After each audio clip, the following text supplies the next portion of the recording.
పూరా లోకల్. నమస్తే, welcome to పూరా లోకల్. ప్రస్తుతం మనం ఎల్బీ నగర్ చౌరస్తాలో విశ్వకర్మ వాళ్ళ ఆధ్వర్యంలో నారోజు జగ్జీవన్ చారి ఇక్కడ నిరసన కార్యక్రమం చేపట్టారు. ఎందుకంటే మార్వడి వల్ల తెలంగాణలో ఎవరైతే వ్యాపారాలు చేసుకుంటున్నారో తెలంగాణ వాళ్ళకి అన్యాయం జరుగుతుందన్న నేపథ్యంలో ఇక్కడ నిరసన కార్యక్రమం చేపట్టారు. వారితో మాట్లాడించే ప్రయత్నం చేద్దాము. మార్వడి వల్ల మీకు జరుగుతున్న నష్టం ఏంటి సార్? వాళ్ళు ఏం చేస్తున్నారంటే వాళ్ళే ఇప్పుడు మీలాంటి కస్టమర్లని నేను తీసుకొని పోయినానికి ₹1,00,000 వర్క్ అవుతుంది. అక్కడ వాళ్ళు ఏం చేస్తారు, నీ నెంబర్ తీసుకుంటారు. తీసుకుపోయేది విశ్వకర్మ వాళ్ళ దగ్గరికి తీసుకోపోగానే ఎంబడే మీరు ఒక రేట్ వేసి ఇచ్చి అది చేస్తారు. మీ నెంబర్ తీసుకుంటారు.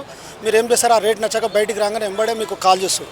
కాల్ చేసి నువ్వు విశ్వకర్మల నెంబర్ రాకు, కార్పెంటర్ల నెంబర్ రాకు, వాళ్ళు తాగుబోతోలు, వాళ్ళు పని సరిగా చేయరు. వినవా, మీరు రండి సార్, మీకు ₹1,00,000 అయింది కదా, నేను 60,000కే మీకు పని చేయించిస్తా. వాళ్ళ ఇంట్లో వస్తే మీ ఇంట్లో దుమ్ము పడుతుంది, ధూళి పడుతుంది అని చెప్పేసి మిమ్మల్ని డైవర్ట్ చేసి ఏముందా మా జిమ్మేదారా, మీరు వచ్చి, ఎందుకంటే వాళ్ళకి నేను కమిషన్ డబ్బులు ఇవ్వాలి, అవి ఇవ్వాలి, నేను చేసిస్తా సార్ అని చెప్తాను. అది జరుగుతున్న మాకు అన్యాయం. శ్రమ దోపిడీ, వృత్తి దోపిడీ చేస్తారు వాళ్ళు. అది అంటే ఇన్ని రోజులు మీరు ఇప్పుడే మాట్లాడడానికి కారణం ఏంటి? మరి ఇన్ని రోజులు ఇన్ని సంవత్సరాలు ఎందుకు మరి ఆగిరు సార్? అది కొంచెంతోనే పోతాం, కానీ నశానానికి ఎక్కింది అది. వాళ్ళ దోపిడీ ఏమైందంటే ఆగడాలు ఎట్లయిపోయినాయి అంటే లాస్ట్కు ఒకప్పుడు ఆవు సెట్ బయట సెట్ అనేటోళ్ళు రారా పొరా కాడికి వచ్చేసి ఇలా పోయి మేము వాళ్ళ షాప్ల ముందర కూర్చునే పరిస్థితికి తీసుకొచ్చాం. విశ్వకర్మలు అంటే ఆనాటి నుంచి మీకు తెలుసు ఆర్థికంగా లేము. ఎందుకంటే మేము ఊర్లలో వ్యవసాయాలు పనిముట్లు మేము అందరికీ చేసి ఇచ్చి 6 నెలల నాడు భిక్షం తీసుకునే పరిస్థితి మాది. మేము ఎందుకంటే వాళ్ళు పెట్టుబడి వాళ్ళ తానున్న డబ్బు మా తాను సార్, కాకపోతే మా వర్క్ మా తానుంది. ఇప్పుడు ఏం చేసిరు వాళ్ళంటే, అప్పుడు స్టార్టింగ్లో వర్క్ మా తానే చేయించుకునేటోళ్ళు. ఇప్పుడు ఏమైపోయింది, రాజస్థాన్ అని యూపీ బీహార్లను ఇన్వాల్వ్ చేసేసి మాకు ఆ పని కూడా లేకుండా చేసిరు సార్. అది మాకు తీవ్ర సంక్షోభంలాగా మెల్లమెల్లగా మమ్మల్ని నెట్టేసిరు.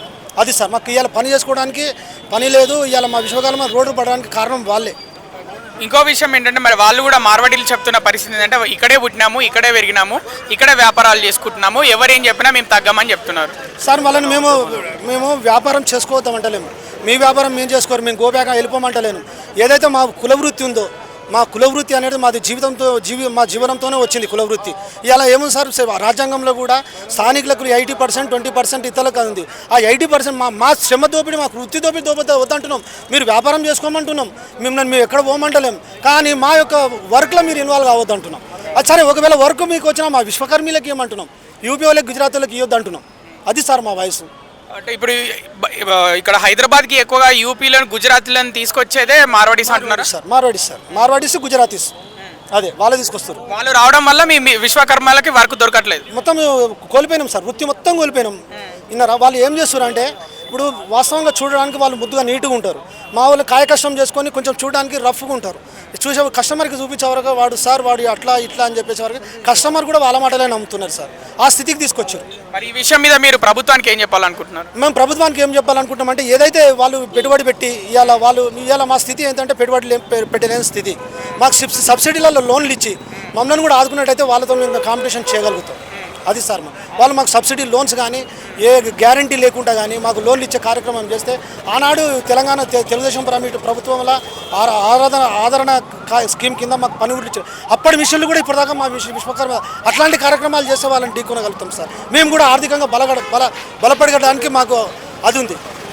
అంటే వ్యాపార పరంగా మీ సంఘంకి పూర్తిగా, అంటే మీకు ఇప్పుడు ఎవరైనా కొత్తగా వచ్చి నేను వ్యాపారం పెట్టుకుంటాను విశ్వకర్మ నుంచి వచ్చిన వ్యక్తికి మీ సంఘం తరఫున ఎలాంటి ఆర్థిక సహాయం చేయట్లేదా? అలా సంఘంలో ఉన్న వాళ్ళు కూడా అంతా నిరుత్సాహ స్థితిలో ఉన్న, అంత ఆర్థికంగా ఎవ్వరు లేరు. విశ్వకర్మ ఆ రోజు ఆ పూట కష్టం చేసుకొని తినడు. ఒక చౌకటి చేసుకొని 400 వస్తుంది సార్, మాకు 500. 500తోనే మేము ఎన్ని డబ్బులు సంపాదిస్తాం? మా స్థితిగతి ఏంటిది? ఇప్పుడు వాళ్ళు ఇలాంటి పనిముట్లు ఇవన్నీ ఉంటే ఒక మనిషి చేసేది 2 మనుషులు చేసుకొని కొంచెం మేము ఆర్థికంగా ఎదగడానికి మాకు అవకాశం ఉంటుంది. అది సార్ మాది.